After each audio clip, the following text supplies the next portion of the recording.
Listen, I know you didn't want to talk about it, but I knew this was coming. I just wouldn't be stressed. That's all I got to say to you. I'm not stressed at all, but it was just about, I don't know when it's coming out, so game 2 could already be long played. Well, let me tell you something.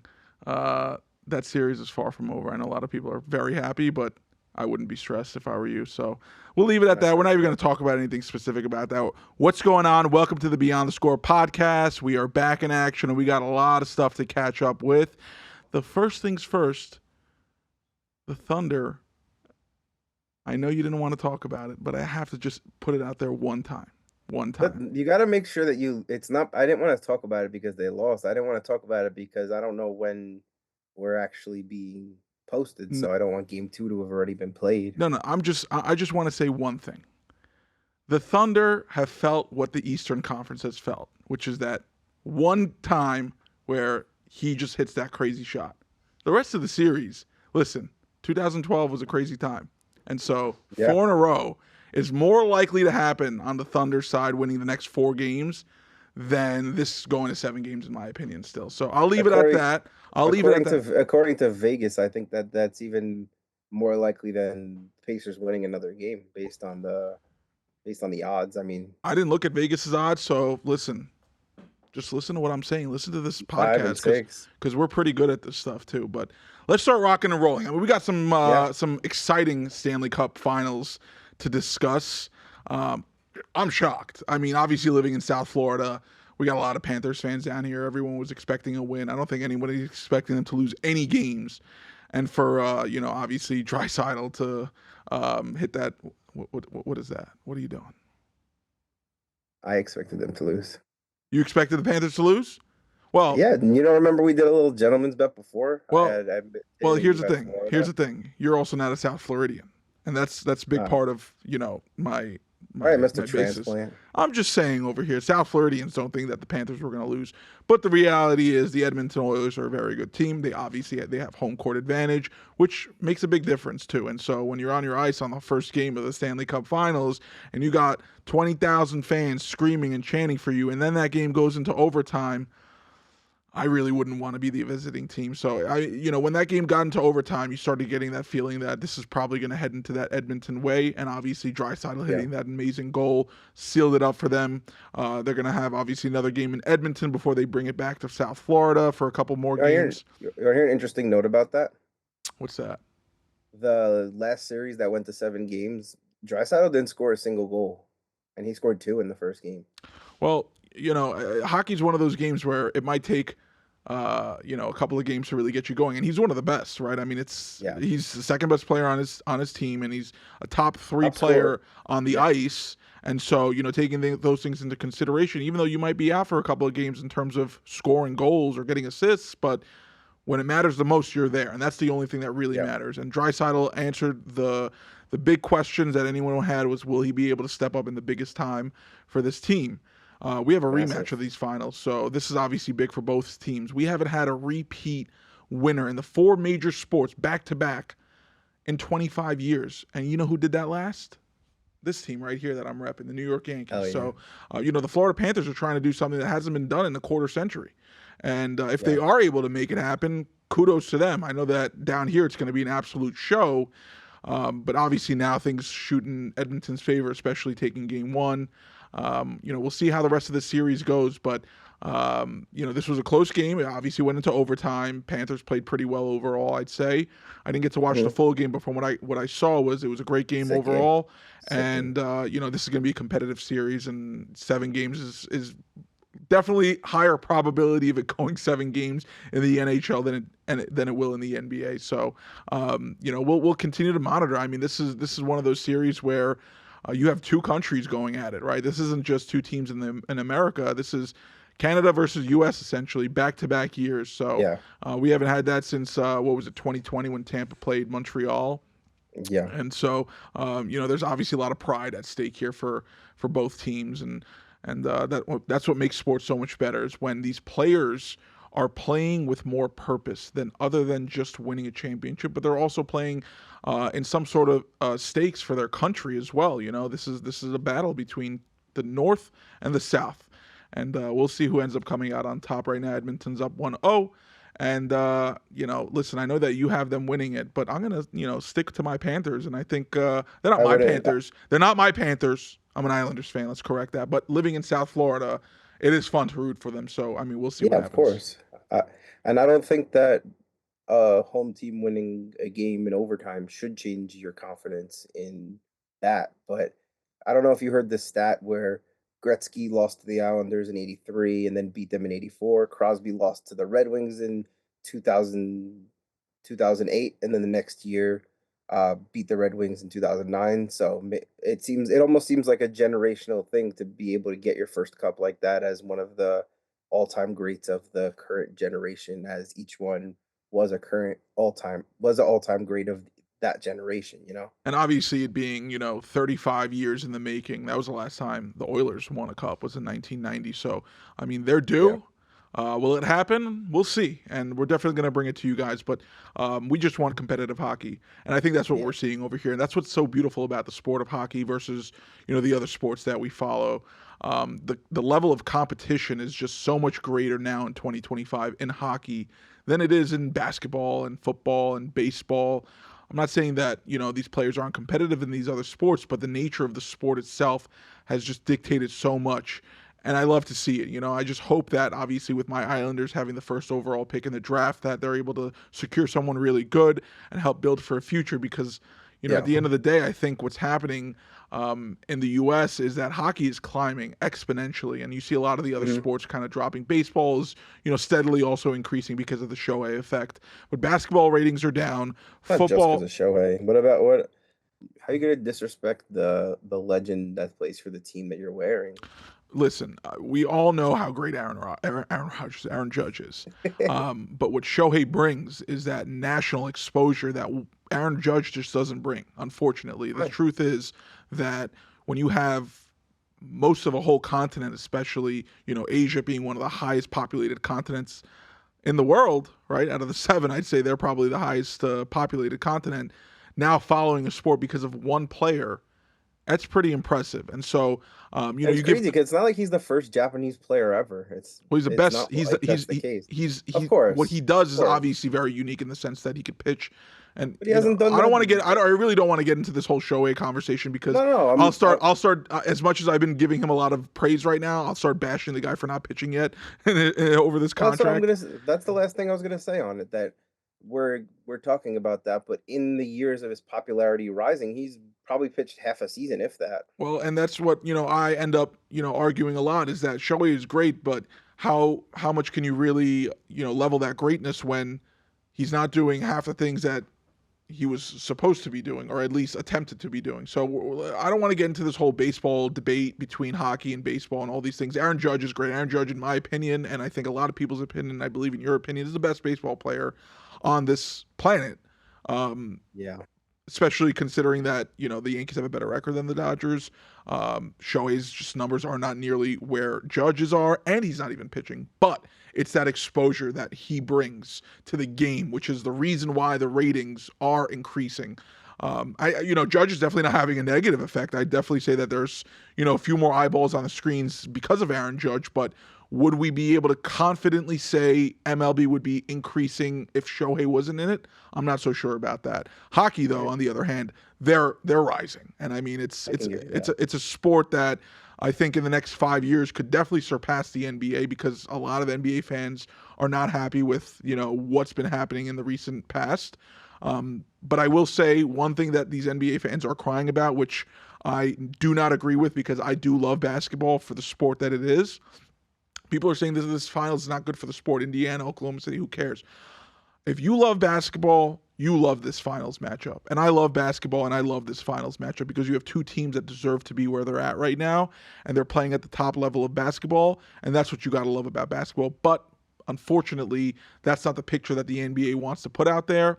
And a lot of the fans that are, Lakers fans that are not real Lakers fans or Celtics fans or Knicks fans or whatever you want to call it, these big city teams, when they're not in there, it seems like there's a lot less viewers. So it affects a lot of the ratings, obviously. NBA just signed a new, huge, long-term TV contract, so I don't think they really necessarily care about that. which makes it even worse, right? So, hopefully there's changes. Hopefully you see from the top, with starting with obviously Adam Silver and all these commissioners, that they really address the problems that are in their respective sports. Yeah. Hockey does that, right? Hockey, when there's a problem, they try to find a way to address that and address it swiftly. And, obviously there's a ton of fans. It's rising, it's growing, and we're all just enjoying whatever they end up putting in front of us on that ice because it's a lot of fun to watch. And we got that in game one of that Cup Finals. Yeah.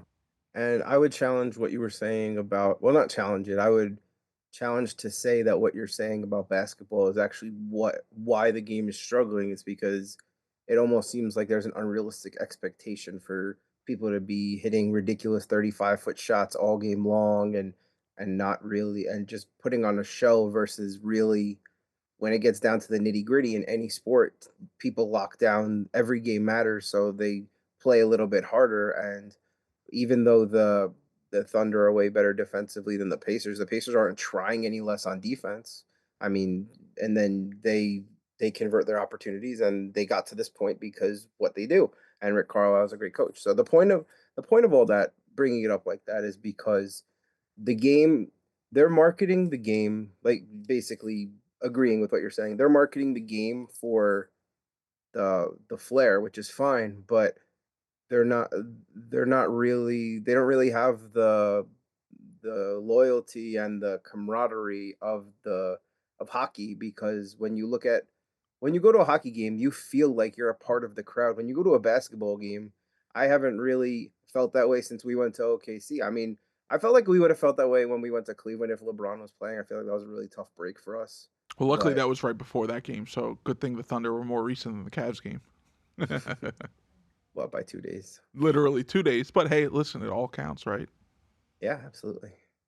But just getting back into things with this, I mean, you're preaching to the choir when it comes to what basketball really should be about, which is playing the game the right way and taking 35 footers that are difficult shots to make. It's not really good basketball, but we see that happening a lot. It's almost like what we've seen. I don't want to compare the sports, but when in baseball, it's all about now who throws harder, who hits, the exit velo is the strongest, and who's got the most strength and things like that. It's like for the NBA, it's like who can hit the farthest three-pointer away, and that's not necessarily good basketball. That's the reason why the Knicks lost, if you really want to know the truth with me, is they don't play fundamentally as well as the Pacers do, and that really caused them to lose that series. I mean, on top of the fact that Karl-Anthony Towns does not play any defense, most of that team doesn't play any defense, and the Pacers were able to exploit them being one of the most, prolific offensive teams, especially on the transition.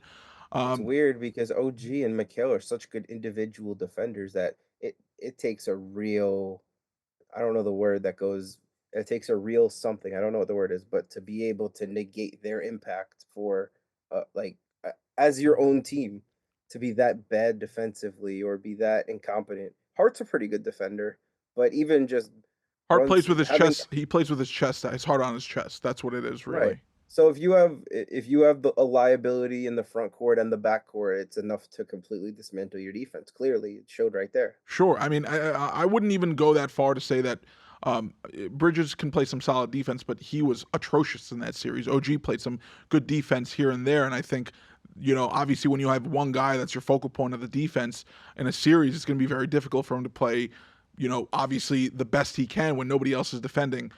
Bridges, honestly, they were better off with him just sitting on the bench. They probably shouldn't have even played him in that series. He seemed like he was hurting them more than he was helping them.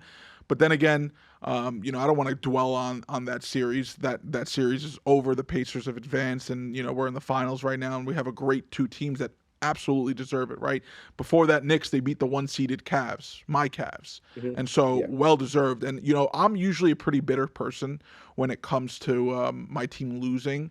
But this year in particularly, I've loved what the Pacers have done. And I'm not saying I'm rooting for them in these finals, but I've loved what they've done where I'm happy with this finals matchup. To me, I think, what we're seeing right now is going to be the best type of basketball we can see. Obviously, this was an incredible game overall. The game one, we're not going to get into more details, but it's just going to be a great series overall. And I expect that truly, I think the Pacers are going to play tough. There's going to be a lot of games that are going to, be one-possession games that are going to come down to the wire. And I think the Thunder are going to captivate on a couple more of those. But, this is definitely one of those games where you open up your eyes and, you start getting ready for game 2. And I did text you yesterday. I think the Thunder are going to win the next game by at least 15 points. That's going to be the game I where believe it. they're going to stamp it and say, all right, let's cut the We're crap. back. This was all right. You guys got a game here, no problem, but let's settle things down a little bit over here. So, regardless of the fact is, let's finish up our hockey conversation with go Panthers. And I know you're going to say go Oilers, but we just hope for a hard-fought series and as many games as we possibly can. All right, relax over there, Mr. Northerner over there. I know that you're in New York, so you feel a little bit more obligated to reflect with Canada, but let's not start singing some anthems over here. On another note, though, I did drop his name when I was trying to refer to somebody else, and I completely swapped up the 2 different players that do 2 different things completely. Aaron Rodgers is going to be signing with the Pittsburgh Steelers next week, report to mandatory camps, and finally put this to bed after a long offseason of what is happening in Pittsburgh, what is Aaron Rodgers doing.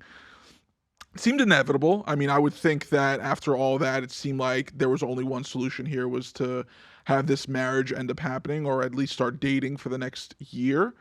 What do you think? I mean, how do the Pittsburgh Steelers look in 2025, 2026 with Aaron Rodgers at the helm? I think that it has a potential for. I mean, I think getting, as weird as it sounds, getting Pickens out of there, that would have been a huge problem if they were playing together, I feel like. But when you look at Aaron Rodgers and you look at what he brings to a team, I mean, he's obviously not the league MVP like he was, but I'm pretty sure he had as many yards as Patrick Mahomes last year, if I'm not mistaken. So if we're gonna give Mahomes a pass on a down year, then maybe Rodgers in a new system where they play a completely different style of passing offense and they play a much more physical run game. Maybe he'll be able to capitalize on it too. I wouldn't count him out, but I wouldn't exactly put a bet on him to win MVP or for the Steelers to win the Super Bowl or anything like that. You definitely put yourself in a very precarious situation by putting Patrick Mahomes and Aaron Rodgers in the same conversation, especially because Aaron Rodgers is 41 years old and Patrick Mahomes is a 3-time Super Bowl champion who's been to the Super Bowl 5 times, and he's one of the best players in football. But I understand what you're saying, right? When it comes to just looking at their stats from last season, how do we look at it and evaluate the situation? It's oddly enough that the Jets and the Steelers basically are swapping quarterbacks from last season to this season and seeing how that ends up working out. I don't see Aaron Rodgers having a particularly bad season, especially. And the other one's in New York too. That other one is in New York. Yes, that's correct. Russell Wilson is the Giants quarterback. But, when he has a new weapon in DK Metcalf, that makes things a little bit interesting now. I really didn't understand getting rid of the George Pickens situation there. But, listen, at the end of the day, business is business. I think the Steelers realized that was going to be a big price tag that they could ultimately find somewhere else on a cheaper deal, maybe drafting somebody. They're also insane at drafting receivers. They are, You yes. could go down the line. We've seen them. We can name a lot of names right now. We don't need to. But the Steelers are very good at that. Obviously, Mike Tomlin knows what he's doing. He's one of the greatest head coaches to ever coach the game. They'll get Alan Lazard. They'll be fine. Right, exactly. Alan Lazard is on the probably even get what's his face out of retirement. Randall Cobb probably come back and say, all right, let's run it back. Right, exactly. So, I mean, who knows? But, I mean, I wouldn't say they're game changers, but, at least you have DK Metcalf that will at least get you a lot of explosive plays and a lot of fun times in Pittsburgh. It'll be interesting to see because that division, we know how great that division is with the Bengals and the Ravens, not that Cleveland team over there, but, the Steelers will always make noise. So it'll be interesting to see how this season ends up playing out for Aaron Rodgers and ultimately, what ends up happening after the season. I think, if the season doesn't go the way it's supposed to go, maybe it's time for him to hang up the jersey and call it a career. Yeah. It seems like he kind of does his own thing, and I feel like even if he wanted to play another year, there might be a team that says, hey, listen, we'll take another chance and say, let's see what happens. But it's ultimately going to come down to what ends up happening this season. Can he stay healthy? That's going to be a huge thing. Can he be relatively productive still, which I believe he'll be productive in some sort of capacity. Does that mean the Steelers need to make the playoffs?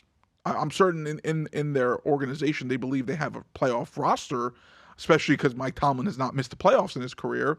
So it'll be interesting to really see how this short-term, I'd say, marriage ends up being. Can I stat check myself real quick?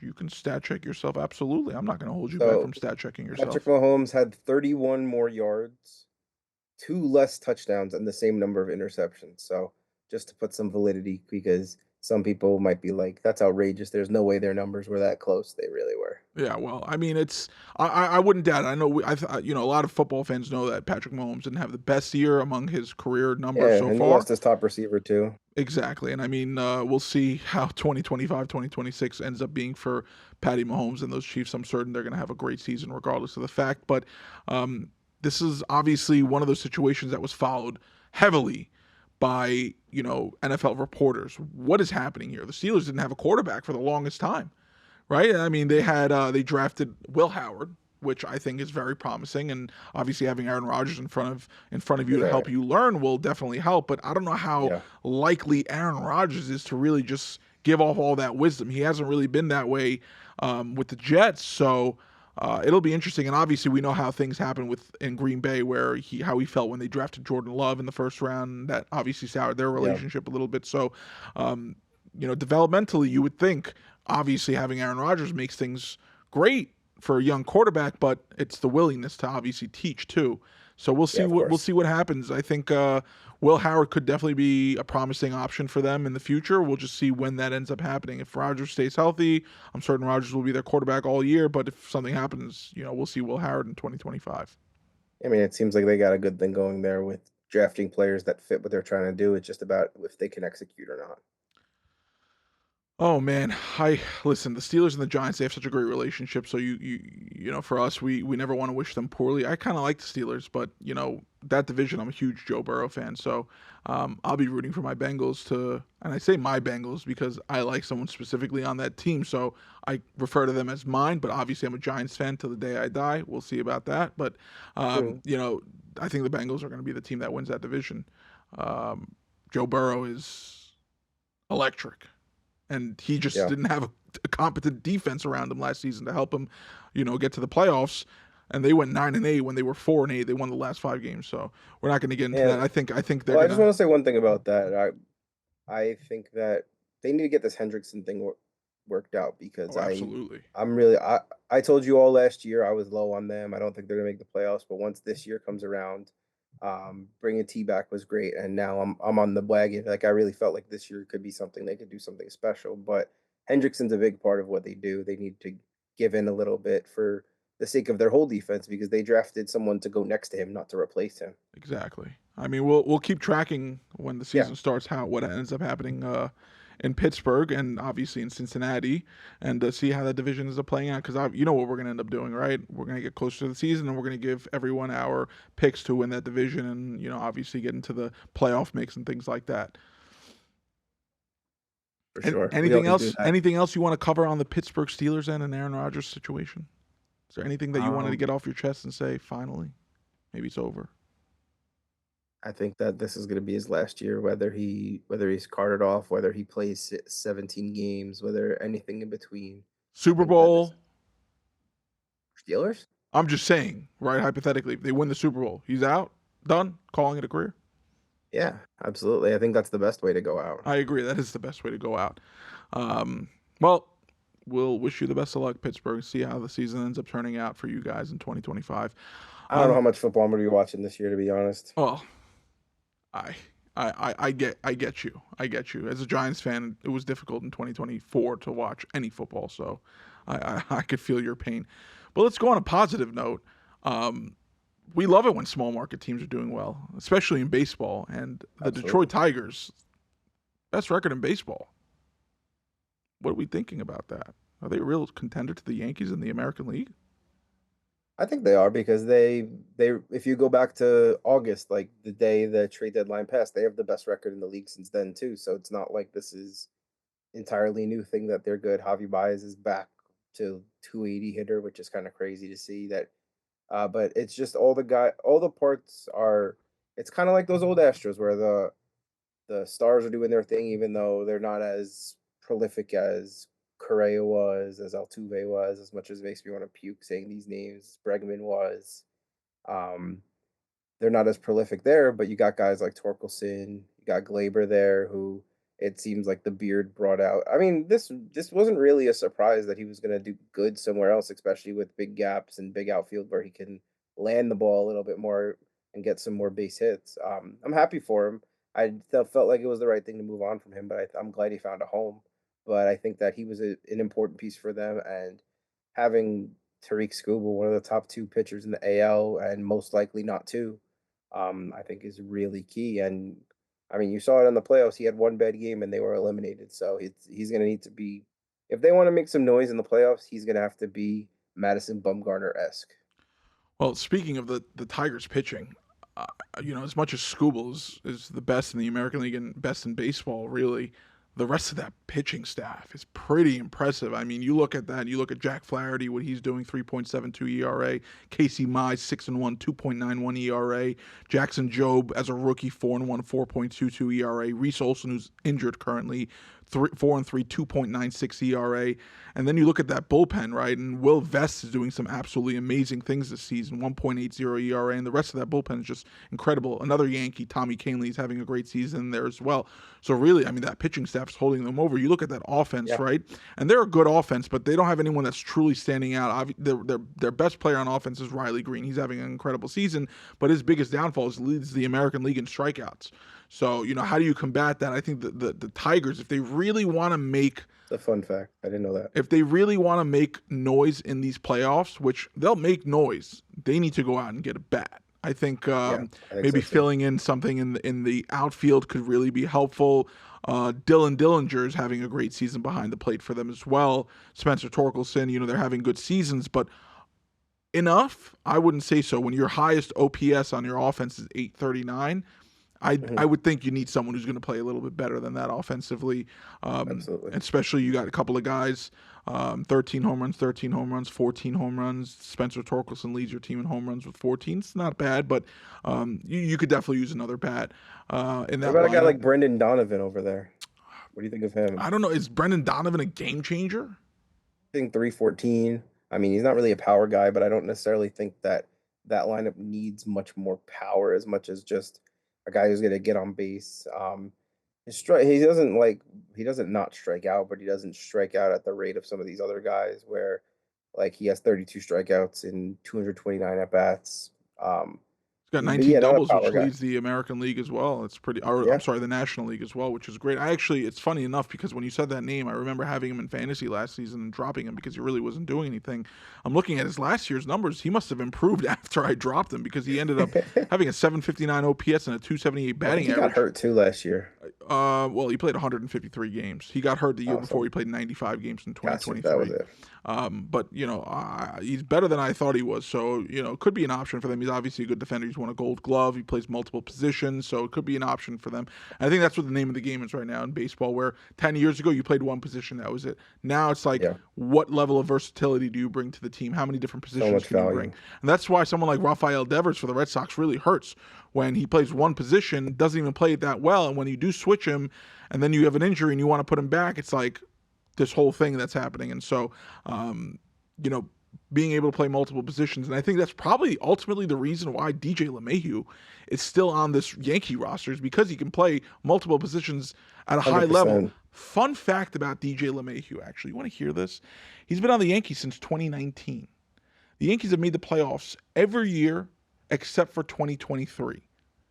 The last time DJ LeMahieu has had a plate appearance in the playoffs was in 2020. That's crazy. Isn't that crazy? He's been on the Yankees since 2019. He's obviously still on the Yankees. And he hasn't had a plate appearance in the playoffs in 2021, 2022, and 2024. Insane. Well, as Kerry would say all offseason, he hurt his vagina? Yeah, well, he definitely hurt something. I don't know about that. You feel bad for someone who has these injuries that are just such freak accidents that really affect your game. It definitely looks like he's not what he ever once was. So it stinks seeing that offensively, but at least defensively, he plays three positions. And that's the reason why he's still on this Yankee roster, is because if they need to stick him at first, second, or third, they can do that and at least know that they're going to get a high-end defender at each one of those positions wherever they end up putting him.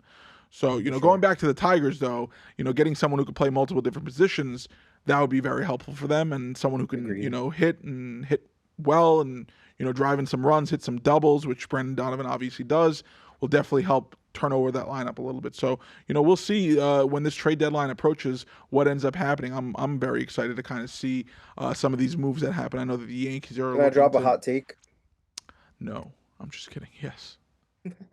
I think that something that, not sure if it'll get done, but something I'd like to see, an interdivision trade where the Tigers acquire Byron Buxton.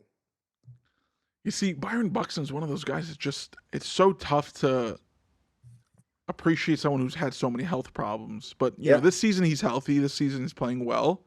It's just going to be whether or not the Twins are willing to make a move in the same division, which I don't see that being a problem. If there's the right offer in front of them, Buxton could very well be a Tiger. So can he stay healthy is really going to be what the Tigers would have to evaluate and say, all right, if we're going to make this deal, how confident are we to be able to keep him at least healthy throughout the rest of the season and help us, make a deep playoff run. So we'll definitely keep you guys, all our viewers, posted on any big time trades that happen in baseball. We're hearing rumors that the Yankees are supposedly trying to get someone big at third base. We'll see if that ends up happening. I think they've been saying that since November, though. It's a big need. It's no questions asked. We all know the Yankees need a third baseman and a high producing third baseman. The issue becomes who's really going to be available to take over and play that position well. Also doesn't command a ginormous salary. Like, I don't know how much I'd actually be okay with Devers being a Yankee, as much as he's a great player. I don't like trading with them in general. I prefer not to. The right situation, I would definitely be open to it. But when you're looking at someone like Devers, who just signed a huge contract and is also not willing to play many different positions and doesn't even play third base very well defensively, it's kind of like, where do you really put yourself? I know that you're looking for that bat, but this team cannot afford to just roll over on the defense. That's the reason why we couldn't, make a run in the World Series last season to help us at least push that series back to LA. So let's not sacrifice something that's an absolute dire need, which is high caliber defense. Devers does not give you that. He's a great bat, but his glove needs a lot of work. For me, I still want Ryan McMahon. I wouldn't mind that. I think his bat is a little bit of a flat bat this season, but change of scenery. It'll play at home. Change of scenery could always help. Obviously being in Colorado where the altitudes are different, and as a hitter, you should really be able to do some great things over there. I think playing for the worst team in baseball does definitely hurt the morale a little bit and makes you not want to go out there and put the best foot effort because your team's not very good. That or you're just complacent. Like you don't really, as the game goes on, it's not getting intense. You're not playing close games, so you don't get that laser focus. So sure, that's another big define. Sure, I think we saw that with Jazz too. So obviously Jazz is not doing the greatest things in New York right now, but he's back from his IL stint and he's playing better. So let's see how that ends up playing out. It'll be interesting to see where Ryan McMahon ends up if the Rockies do unload him. But baseball is baseball, man. I will say it is a great time to be a baseball fan. Some of these teams are really impressing. The Yankees are, in my opinion, playing better than I expected them to be. I still think that there needs to be some room, but when you look at a team like the Tigers, I think the rest of our division was a little overrated. I was always under the impression that American League East was going to, people thought the Red Sox were going to be extraordinarily well, but I expected them to be 1 year out with, these young prospects coming up like Roman Anthony, Marcelo Mayer. I don't think Mayer's all that. Anthony's the real one, I think. I don't think Mayer's all that. Listen, I'm not a Red Sox fan. I fucking hate them. Yeah. But I think those Red Sox fans would definitely disagree. But we'll see. I don't know. I don't know if he's doing anything. I mean, he just got called up recently. Yeah, I know. But I saw him play in Double-A last year, and he looks like he was lost. But that was last year, so maybe he figured something out. Yeah, I mean, we'll see this series, right? I mean, we got Yankees Red Sox coming up, so we'll have a lot of enjoyment getting to see us sweep them, right? Yeah. And so hopefully Marcelo Mayer goes 0 for 12 with 13 strikeouts, but we'll see how that ends up happening. We'll see how that ends up playing out. We'll give a better evaluation of their young talent if we want to give any limelight to that disgusting organization that I Cannot stand even discussing, to be honest with you. But I'm I glad think they're we've already spoke about them too long. I'm glad they're doing the opposite of exceeding expectations. So let's keep it Yeah, there. absolutely. And let's run away with this division. And let's hope for a deep playoff run if you're a Yankee fan. And, kudos to those Detroit Tigers because they're definitely rocking and rolling. We're going to have to set sail over here and wrap up this episode, but we really appreciate everyone. This week is a little different. We didn't have any questions, but next week, I guarantee you guys will have 2 questions. So stay tuned for those questions next week. Our usual Ben is day-to-day. He's dealing with a sickness, an illness, let's just call it, for the time being. So we had to do a substitution, and we have Christian in the studio, and Christian's done a marvelous job today, I will say. Marvelous. So thank you very much for Christian. And Danny, right? We got Danny over there, too. We got a couple of people now running because, obviously this Podcast Junkies and Beyond the Score podcasts, it's big things over here. It takes a lot of production. I stepped in at the end just to take credit for the whole show that he just did. So. I saw Danny over there running camera switching. I'm like, this guy knows what he's doing. He's doing a good job. I'm like, okay, I don't mind. Not a problem. Sounds good. But thank you guys for tuning in for this episode this week. Josh, remind everyone where they could find us. Absolutely. As always, we're on Apple Podcasts, Spotify, and YouTube, as well as make sure you keep up with that Instagram. We're getting rolling. Let's not forget the best part of this episode, our famous Yogiisms. Josh, I need you to rate this one for me, as we've been doing over the last few ratings. This one's for this week this one might have been done recently, but we're going to have to see. All right, we got this one right here. This is regarding the St. Louis restaurant, and I remember saying this one specifically. No one goes there anymore. It's too crowded. This might have been the first one you had me rate. Actually, I think it's like it doesn't have like the deep chuckle factor, but it's still Yogi can't get lower than an 8 from now on because. I'm gonna have to find some bad ones to see what a 6 would look like for a Yogiism.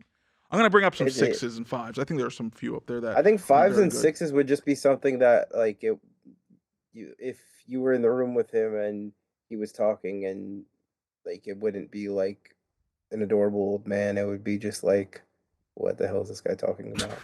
Well, there you have it, guys. Thank you guys again for tuning into this week's episode of Beyond the Score podcast, and we look forward to seeing you guys next week.